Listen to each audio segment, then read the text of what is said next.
Morbi લાતી plot main road પર પાલિકા તંત્રના પાપી વગર વરસાદે ગટરના ગંદા પાણીની રીલમછેલથી રાહદારીઓમાં રોષ ફેલાયો હતો. નીંદભર પાલિકા તંત્રની મહેરબાનીથી ભર ઉનાળે ગટરના ગંદા પાણીથી રાહદારીઓમાં ઠંડક પ્રસરતા તંત્ર પણ ફિટકાર વરસી રહ્યો હતો.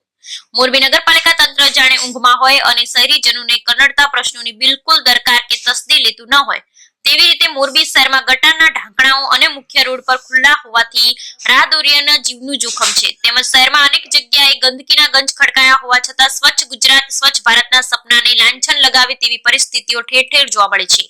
ત્યારે નગરપાલિકા ચીફ ઓફિસર અને વહીવટદાર અધિકારી જાણે ભર નિંદ્રામાં હોય તેવું જાણતા શહેરીજનોમાં રોષ ફાટી નીકળ્યો છે. ત્યારે વધુમાં મોરબી લાતી પ્લોટ મેઇન રોડ પર ભર ઉનાળે ગટરના ગંદા પાણીની રીલમછેલથી રાહદારીઓમાં રોષ ભભૂકી ઉઠ્યો હતો. છતાં પાલિકા તંત્ર આવા ગંભીર પ્રશ્નોને ધ્યાને ન લેતા ભર નિંદ્રામાં રહેલા પાલિકા તંત્ર પણ શહેરીજનોને ફિટકાર વરસાવી રહ્યા હોવાની લોક ફરિયાદ ઉઠી હતી. Bureau report Razak Bukhari, Morbi.